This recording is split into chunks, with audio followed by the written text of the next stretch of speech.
Olá, boa tarde. Efeito colateral da intervenção. Estados do Sudeste decidem reforçar a segurança nas divisas com o Rio. Uma estratégia contra a migração de criminosos. No Espírito Santo, o patrulhamento começou hoje cedo. Operação Lava Jato. A sede do governo do Paraná é alvo de mandados de busca. O diretor do Departamento de Estradas de Rodagens e mais 5 foram presos.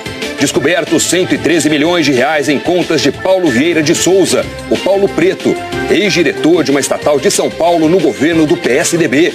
E ainda, a Anistia Internacional denuncia o retrocesso no respeito aos direitos humanos. Forças sírias bombardeiam áreas rebeldes pelo 5º dia seguido. O presidente Donald Trump nega que tenha sugerido armar professores para evitar massacres nas escolas, mas vai às redes sociais para defender que professores treinados recebam armas. E a confirmação de um caso de doping tira as medalhas olímpicas da dupla de curling da Rússia. O Jornal Hoje está começando.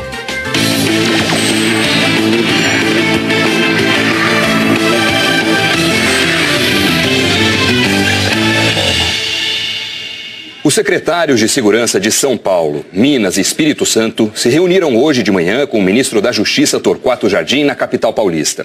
Eles discutiram possíveis efeitos colaterais da intervenção federal na segurança do Rio. Falar ao vivo com a repórter Patrícia Falkowski. Patrícia, boa tarde para você. O que é que ficou decidido nessa reunião? Oi, Doni, boa tarde a todos. Esse encontro durou cerca de 1 hora e terminou com um acordo de cooperação política, financeira e operacional, segundo o ministro Torquato Jardim, e ele inclusive disse que esse, por enquanto, é um trabalho de prevenção. Então vamos lá, na prática, o que ficou decidido por enquanto? Que a Polícia Rodoviária Federal vai reforçar a segurança nas rodovias Fernão Dias, que liga São Paulo a Belo Horizonte, e Presidente Dutra, que liga São Paulo ao Rio, e que os 3 estados vão fazer um trabalho de inteligência e de troca de informações. A preocupação principal, segundo os secretários de Segurança Pública, não é em relação aos criminosos migrarem para Minas, São Paulo e Espírito Santo, mas sim para eles levarem essas atividades criminosas, como, por exemplo, o roubo de carga para os estados. Por isso, então, a partir de agora, os 3 secretários e também o Ministério da Justiça vão trabalhar juntos. Inclusive, o ministro da Justiça, ele não descartou a possibilidade de um apoio financeiro, se for preciso, e disse ainda que, caso haja necessidade, essa ação em conjunto pode chegar a outros estados. Se a marola virar onda, se a onda virar tsunami e for necessário esse tipo de cooperação com outros estados, reunião dessa natureza também será realizada com quantos outros estados e regiões do Brasil se fizerem necessários. O governo do Espírito Santo reforçou o policiamento na divisa com o Rio de Janeiro. O repórter Mário Bonella acompanhou o primeiro dia dessa operação. Na estrada e no ar. Nós estamos agora dentro do helicóptero da Polícia Militar do Espírito Santo, que desde hoje cedo já faz esse monitoramento aqui da divisa do Espírito Santo com o Rio de Janeiro.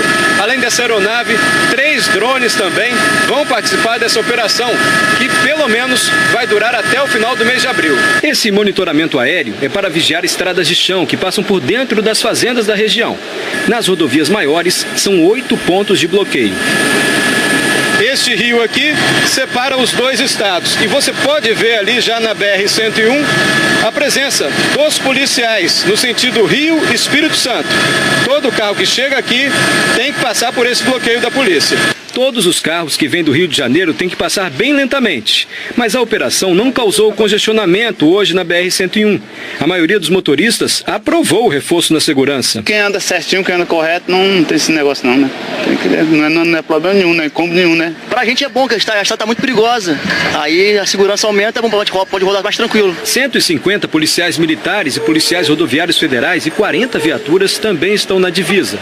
Essa operação vai custar ao governo do Espírito Santo 2,5 milhões de reais. Ainda não há nenhum registro de que bandidos do Rio de Janeiro tenham vindo para o Espírito Santo depois da intervenção federal. Mas o governo capixaba diz que é preciso se prevenir. Nós estamos adotando medidas de antecipação. precaução. Nós queremos avaliar se a intervenção federal na segurança pública do Rio vai trazer algum reflexo para nosso estado. Por isso, essa grande operação. Um empresário de São Paulo sobreviveu a uma tentativa de homicídio com mais de 10 tiros. O ataque foi numa área nobre da cidade. A reportagem é da Natália Ariede. Pouco antes das 10 da noite, 2 carros pararam no semáforo, num cruzamento da região do Portal do Morumbi. Neste momento, um bandido atacou o carro da frente. Dá para ver a fumaça dos disparos. O atirador correu. Logo depois, 2 homens passaram acelerados numa moto. O alvo foi um empresário, dono de uma casa de câmbio, Rogério dos Santos Ferreira Júnior, de 36 anos. O carro foi atingido por mais de 10 disparos. Este médico, vizinho do local, ajudou no socorro. Conta que o empresário protegeu a cabeça com o braço. Todo o lado esquerdo dele. O lado esquerdo, provavelmente ele se protegeu desse jeito. Pegou bastante no braço, no ombro, pescoço. Momentos antes, o empresário estava na padaria de um posto que fica a poucos metros do local do crime. A polícia esteve lá em busca de mais imagens de câmeras de segurança. O empresário estaria acompanhado pelo sócio. Saíram do posto em carros separados. O carro do sócio seria este, que aparece atrás do dele no momento do ataque.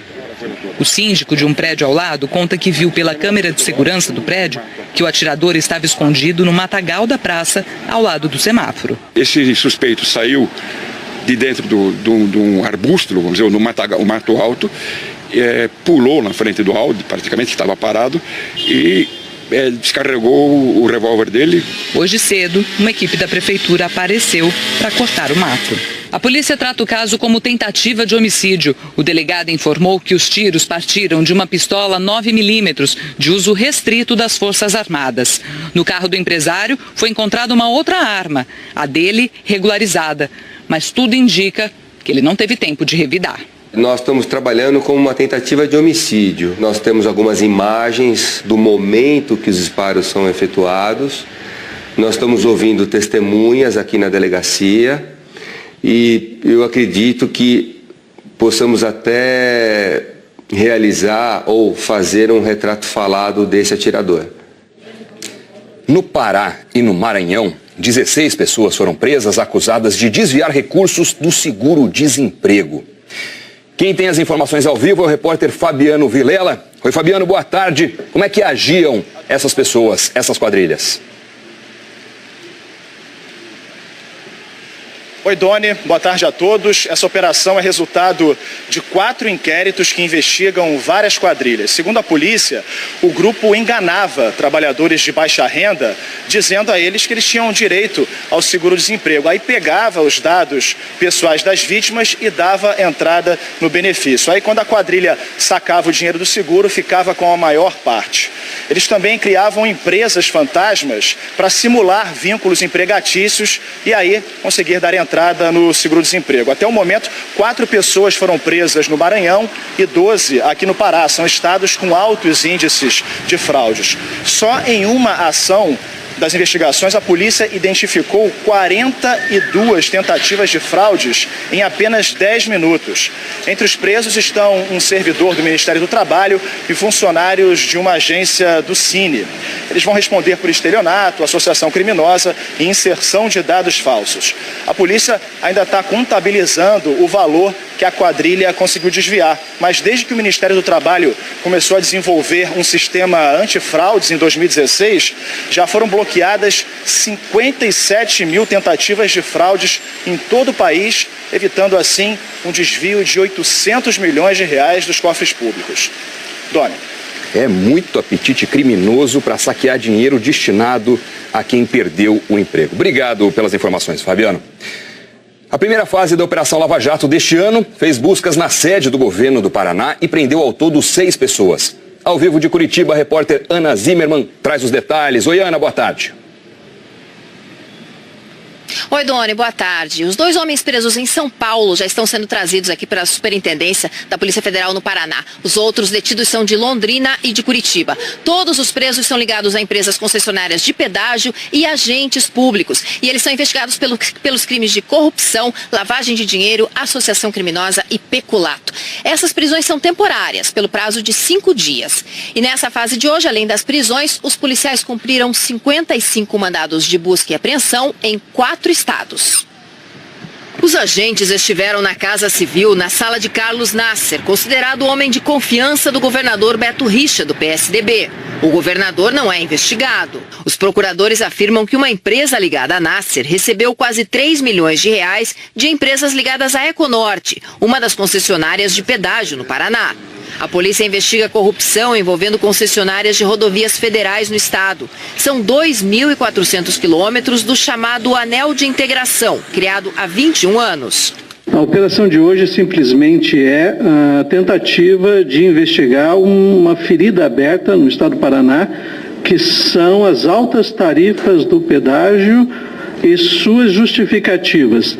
A nova fase teve como alvo a Econorte. Os procuradores afirmam que a concessionária usava 2 operadores já investigados pela Lava Jato, Adir Assad e Rodrigo Tacla Duran. Para a força-tarefa, o valor do pedágio deveria ser menor. Foi superfaturado para financiar a corrupção. No pedido de prisão, o Ministério Público afirma que Nelson Leal, diretor do DER, Departamento de Estradas de Rodagem do Paraná, preso hoje, vem usando o cargo para editar atos em favor das concessionárias. A Econorte administra 3 praças de pedágio no Paraná, uma delas com a tarifa mais cara do estado, R$ 22. Isso aí não existe um valor desse aí, pela rodovia que tem. Isso aí alguém está por trás pegando alguma coisa, né? Isso aí não faz sentido. Em nota, o governador Beto Richa disse que mandou abrir uma investigação para apurar as irregularidades apontadas pela Lava Jato. Afirmou ainda que afastou Carlos Nasser do cargo de assessor político na Casa Civil, que, segundo ele, não tem vínculo com o gabinete do governador. A Econorte informou que não vai se manifestar por enquanto. As defesas de Carlos Nasser e Nelson Leal ainda não constituíram advogado no processo. Nós não conseguimos contato com as defesas de Adir Assad e Rodrigo Tacla Duran, nem com a empresa Power Marketing. O senador Wellington Fagundes, do PR do Mato Grosso, prestou depoimento essa semana no inquérito que investiga se o presidente Michel Temer beneficiou empresas do setor portuário. André Sadi, ele é cotado para assumir um ministério. Boa tarde para você. Oi, Doni, boa tarde para você, boa tarde a todos. Isso, ele é cotado para assumir o Ministério dos Transportes, porque o atual ministro, o Maurício Quintela, vai deixar o cargo agora em março, segundo o Palácio do Planalto, porque ele vai disputar as eleições. Nesta segunda-feira, o senador prestou depoimento neste inquérito que corre aqui no Supremo e apura se o presidente Michel Temer beneficiou com um decreto empresas do setor de portos. Nas investigações, o senador Wellington Fagundes, ele é apontado como um dos interlocutores junto ao setor de portos, assim como o ex-deputado Rodrigo Rocha Loures, aquele que ficou conhecido como homem da mala da JBS. A assessoria do senador Wellington Fagundes diz que ele prestou o depoimento para esclarecer informações na condição de testemunha. O prazo dessa investigação terminou no dia 20, na terça-feira, mas a Polícia Federal pediu mais tempo, mais 60 dias para essa investigação. Agora, cabe ao ministro Luiz Roberto Barroso, que é o relator desse caso no Supremo, decidir se dará ou não este prazo adicional. Antes, ele pediu a manifestação da Procuradoria-Geral da República. Doni. Vamos acompanhar então. André Sadi, obrigado pelas informações. Um documento da Justiça Federal mostra que o ex-diretor da Dersa, Paulo Vieira de Souza, o Paulo Preto, tem pelo menos 113 milhões de reais em contas fora do Brasil. Paulo Preto é investigado em 2 inquéritos, um na Justiça Paulista e outro no Supremo Tribunal Federal. A reportagem é do Wallace Lara. Os 113 milhões de reais ou 35 milhões de francos suíços foram encontrados pelas autoridades suíças em 4 contas no país. Tudo em nome do ex-diretor da empresa de desenvolvimento rodoviário, Dersa, Paulo Vieira de Souza, o Paulo Preto. Ele foi diretor da estatal paulista entre 2007 e 2010. Essas informações foram passadas pelo Ministério Público da Suíça a procuradores federais de São Paulo e estão num despacho da juíza federal Maria Isabel do Prado. Segundo o documento, as contas foram abertas no Banco Bordier & Compagnie e estão vinculadas a uma offshore panamenha chamada Group Nantes. O dinheiro foi mantido no Banco Suíço até fevereiro do ano passado, quando foi transferido para o Deltec Bank and Trust Limited, sediado em Nassau, nas Bahamas. A juíza autorizou o estabelecimento de uma cooperação internacional entre o Ministério Público Federal e a Suíça para recuperar os valores. O documento diz que entre 2009 e 2010, época em que era diretor da Dersa, Paulo Vieira de Souza fez transações acima de 2,5 milhões de reais, incompatíveis com seu patrimônio. Essa decisão é de outubro do ano passado e estava sob segredo de justiça. Ontem se tornou pública porque foi anexada a outro inquérito. Este outro inquérito investiga o senador José Serra, do PSDB, e tramita no Supremo Tribunal Federal.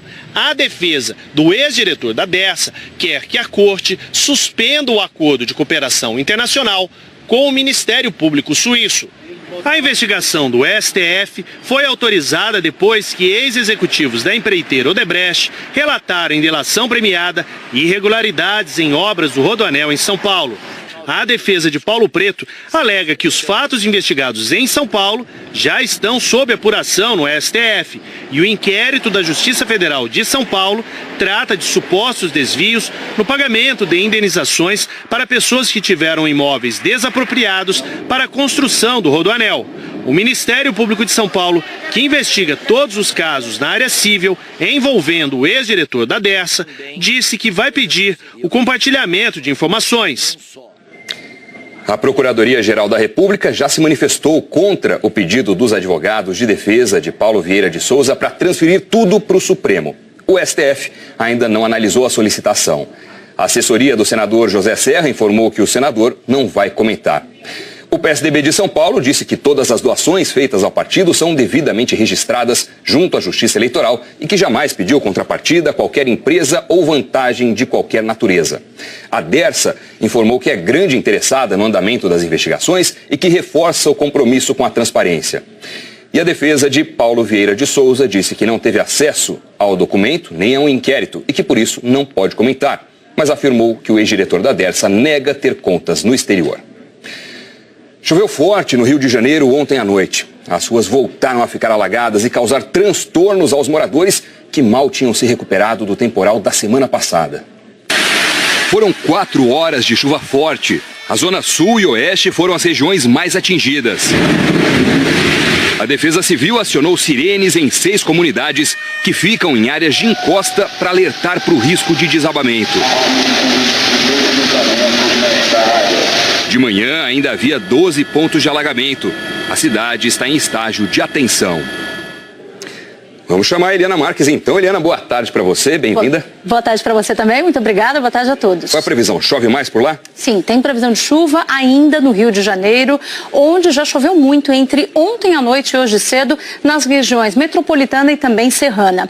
É uma frente fria que está reforçando o tempo carregado no Rio de Janeiro. Também tem muitas nuvens aqui, principalmente no norte do país, Mato Grosso, Goiás e até no oeste da Bahia. No oeste da Bahia é onde fica a cidade de São Desidério, que amanheceu assim, olha, transtorno para os moradores que viram a enchente invadir suas casas. Em Goiânia, um temporal fez córregos transbordarem, ruas também ficaram alagadas e no sudoeste do Tocantins, lavouras de arroz, soja e pastos estão submersos em 6 cidades.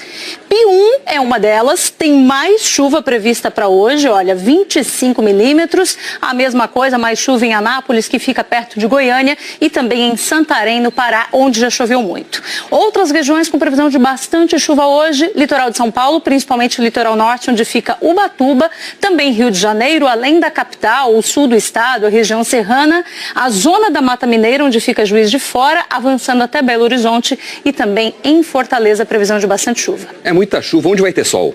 Temos algumas áreas. Roraima, né? A gente já tem falado dela aí nos últimos dias, com previsão de tempo firme. Hoje continua em praticamente todo o estado. Tempo firme também aqui, olha, entre o litoral de Alagoas e de Sergipe. E nessa área grande aqui, que pega todas essas regiões em amarelo, né? Em Mato Grosso do Sul, passa pelo interior de São Paulo e grande parte do sul do país. Agora à tarde fica abafado em praticamente todo o Brasil. Olha só, máxima de 30 graus em Florianópolis, também em São Luís. Cuiabá com 32, Vitória com 33 graus, Macapá com 27 por causa do tempo fechado e chuvoso. Mas amanhã cedo vai dar uma esfriada entre o sul do país, São Paulo e Mato Grosso do Sul. Pode gear no alto da Serra Catarinense, 7 graus de mínima em Urupema, mínimas aí de 15 graus em Curitiba, Porto Alegre, 16 em Ponta Porã, Mato Grosso do Sul e 17 graus aqui em São Paulo. De madrugada pode chover forte no litoral paulista, tá aí o nosso aviso, né?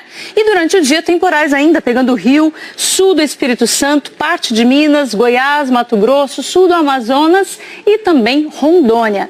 Para terminar, a gente fala da possibilidade ainda de mar agitado entre Rio Grande do Sul e Santa Catarina, Doni. Certo. Eliana Marques, valeu. Até amanhã. Até amanhã. Tchau, tchau.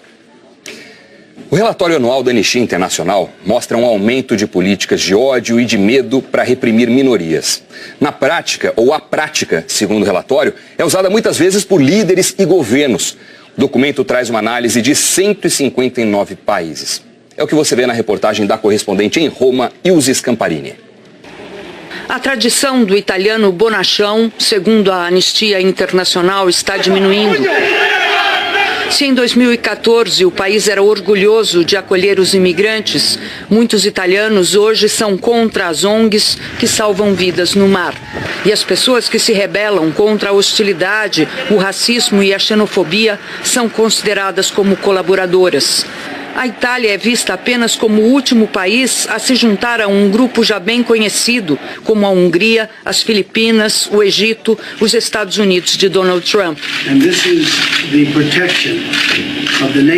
A Anistia critica a Casa Branca, que decidiu proibir a entrada nos Estados Unidos de pessoas de diferentes países muçulmanos.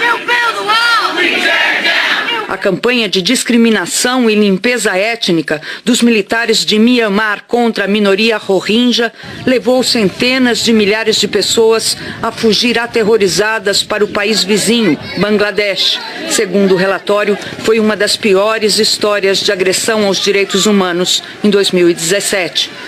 Assim como o uso de civis como escudos humanos no Iraque e na Síria. Sobre a América Latina, o relatório afirma que no Brasil houve um retrocesso no respeito aos direitos humanos, com a escalada de homicídios nas grandes cidades e as péssimas condições carcerárias. E cita o aumento de pessoas que fogem do regime de Nicolás Maduro na Venezuela para os países mais próximos, incluindo o Brasil. In the last 1 year we saw the politics of hate and fear. O secretário internacional da organização diz que o ponto principal do relatório é o aumento da política do ódio e do medo. Líderes e governos usam isso para atacar minorias e refugiados.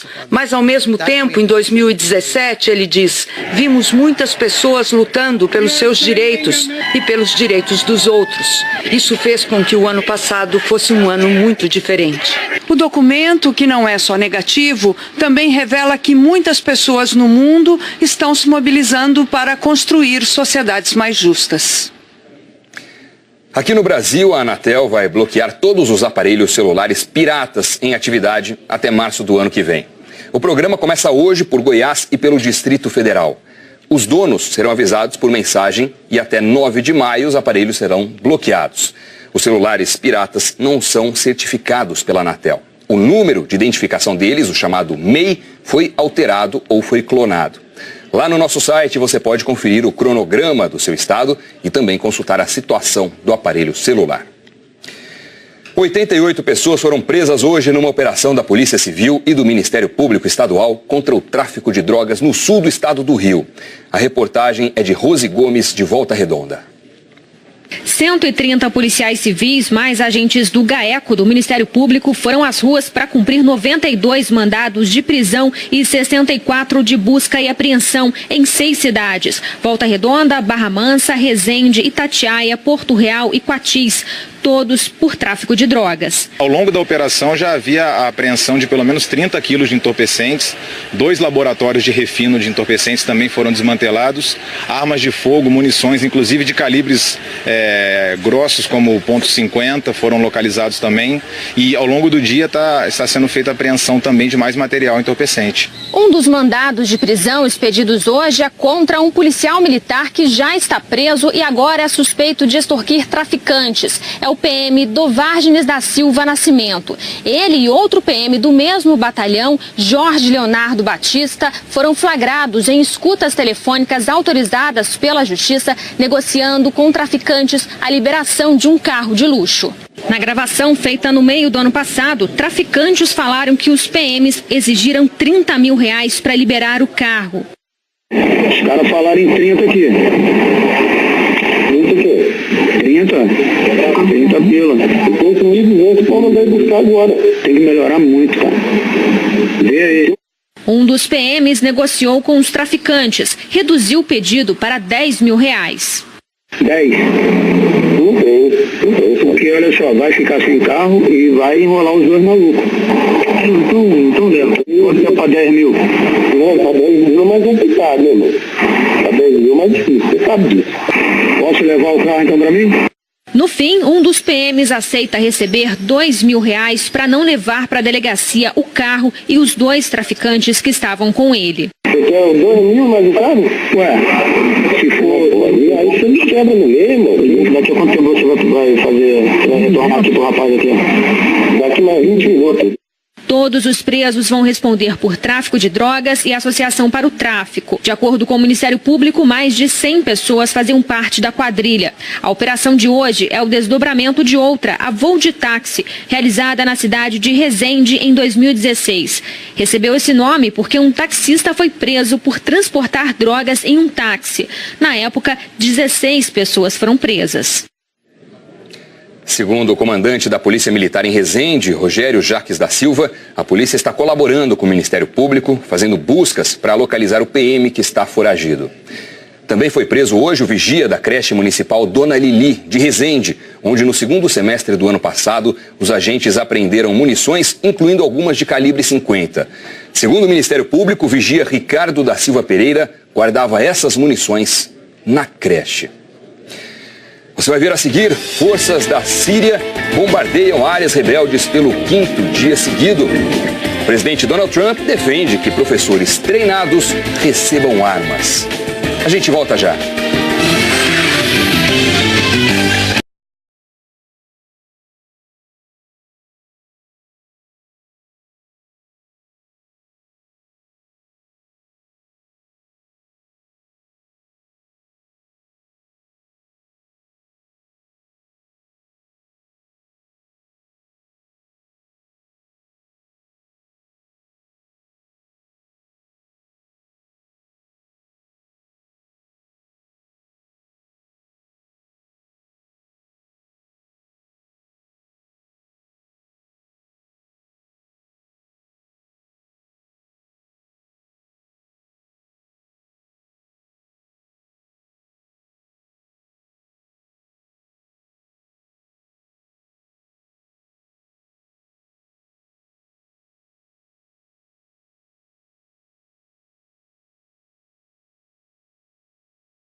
Pelo quinto dia seguido, as forças do ditador sírio Bashar al-Assad estão bombardeando Guta Oriental, uma área perto da capital Damasco. Desde domingo, 368 pessoas morreram. Vamos agora a Londres conversar sobre isso com o nosso correspondente Pedro Vedova. Pedro, boa tarde para você. Qual é a reação que a ONU, que outras potências estão fazendo para impedir essa tragédia? Oi, Doni, boa tarde para você e para todo mundo aí no Brasil. O enviado da ONU para a Síria até espera que o Conselho de Segurança concorde com o cessar-fogo, só que o próprio Staffan de Mistura assumiu que isso não vai ser fácil. A Rússia, principal aliada do ditador Bashar al-Assad, tem poder de veto. O governo Vladimir Putin concordou em se reunir com outras potências, mas adiantou que as negociações com rebeldes falharam ontem. Alguns veem nesse aval para as conversas uma forma de a Rússia ganhar tempo e deixar a ofensiva militar avançar, porque são caças russos que também bombardeiam a região e bastaria suspender esses ataques. O Kremlin já declarou que a situação em Guta é culpa dos países que apoiam os terroristas e os russos falam isso porque esse lugar é um reduto de um grupo que já fez parte da Al-Qaeda. O problema é que 400 mil pessoas moram em Guta e civis também são atingidos nessa batalha, dia sim, dia sim. A primeira-ministra alemã, por exemplo, vê um massacre acontecendo. A Angela Merkel está em contato com a diplomacia russa para tentar diminuir a violência. Então, o secretariado da ONU busca esse cessar-fogo de 30 dias para ajuda humanitária chegar à população. Nenhum voluntário internacional pisa em Guta se não houver garantias de segurança. Hoje mesmo foi divulgado o vídeo de um ataque a um hospital, acho que a gente viu essa imagem há pouco, e o que está acontecendo é uma tática conhecida como fome ou rendição, por isso que o secretário-geral da ONU disse que Guta não pode esperar, Doni. Pedro Vedova, obrigado pelas informações. O presidente americano Donald Trump negou que tenha sugerido armar professores para impedir massacres nas escolas. Hoje de manhã, numa série de mensagens publicadas numa rede social, Trump disse que só professores treinados receberiam armas. Vamos a Nova York falar com a nossa correspondente Sandra Coutinho. Sandra, boa tarde para você. Donald Trump acordou inspirado, disparou 7 postagens só a respeito desse assunto. Conta pra gente qual a estratégia dele para impedir novos tiroteios em escolas, hein? Olha, boa tarde para você, Doni, para todo mundo. Pois é, ele mantém, de qualquer forma, essa proposta de armar alguns professores. Ele só determinou algumas nuances, né? Que não vai ser exatamente como estava sendo noticiado pela imprensa. A ideia é exatamente que os professores possam reagir a um ataque imediatamente antes de esperar pela chegada da polícia. Pelas redes sociais, ele esclareceu que apenas 20% dos professores poderiam estar armados e que teriam, sim, que passar por um treinamento para isso. O presidente também propôs elevar para 21 anos a idade mínima para comprar armas e banir o chamado bump stocks, aquele dispositivo que transforma uma arma comum numa arma automática, ou seja, basta apertar o gatilho uma vez para disparar vários tiros. Trump também prometeu uma verificação mais rigorosa dos antecedentes de pessoas que querem comprar armas, principalmente aqueles que têm doenças mentais. Ele também escreveu um post defendendo a Associação Nacional do Rifle, que é o maior grupo de defesa das armas aqui dos Estados Unidos, dizendo que os diretores da NRA são patriotas e amam o país. Mas ontem à tarde, numa reunião com sobreviventes e parentes das vítimas de massacres escolares, o que chamou a atenção foi um papelzinho que estava na mão do presidente.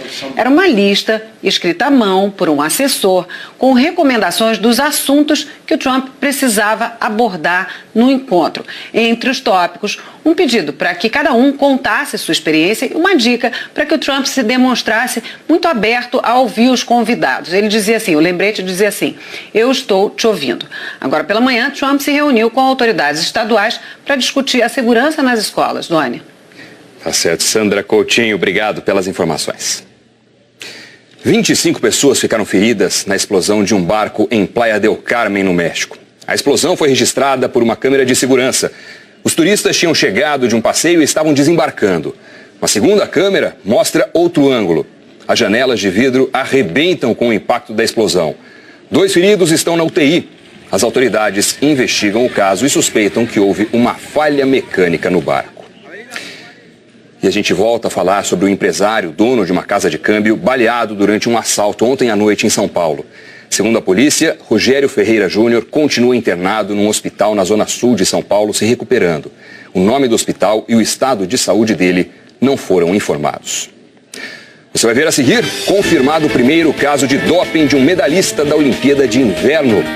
A gente volta já.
Foi confirmado essa manhã o doping de um atleta russo na Olimpíada de Inverno. É o primeiro caso dessa edição dos Jogos que envolve um atleta medalhista.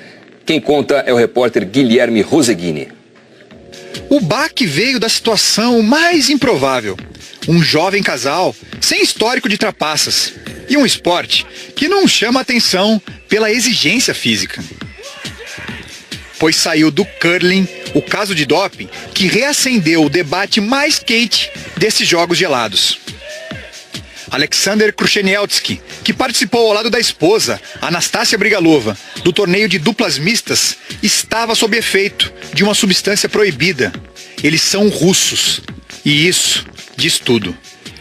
O país chegou a ser banido dos Jogos de Inverno por conta de um esquema organizado de doping, que fornecia substâncias proibidas aos atletas e depois adulterava exames positivos para que eles seguissem em ação. Mais de 1.000 russos competiram dopados em grandes eventos nos últimos 4 anos. Tudo sob a anuência do governo deles. Apesar da gravidade do caso, o Comitê Olímpico Internacional resolveu, pouco antes dos Jogos, abrandar a punição e permitiu que atletas do país sem histórico de doping viessem competir sob uma bandeira neutra. A ideia era mostrar uma nova Rússia ao mundo, arrependida e transformada. Só que no último dia 13, Alexander jogou a decisão do bronze no curling, turbinado por uma droga proibida, o meldonium, um medicamento que aumenta o fluxo sanguíneo no corpo. Para quem precisa varrer o gelo com força por mais de 2 quilômetros e ser super preciso no arremesso de pedras de granito, faz diferença. A Corte Arbitral do Esporte anunciou hoje que a dupla precisa devolver a medalha e que Alexander está banido dos Jogos. Ele já deixou Pyeongchang e levou junto o pouco de respeito que sua nação ainda tinha. O japonês Kei Saito, da patinação de velocidade, e o esloveno Žiga Jeglic, do hóquei, foram os outros 2 casos de doping nos Jogos, mas nenhum deles chegou ao pódio. O Jornal Hoje termina aqui. Você acompanha outras notícias no Jornal Nacional. Para rever as reportagens exibidas, é só ir lá no Globoplay. Muito obrigado pela companhia, para você uma boa tarde. Amanhã tem mais.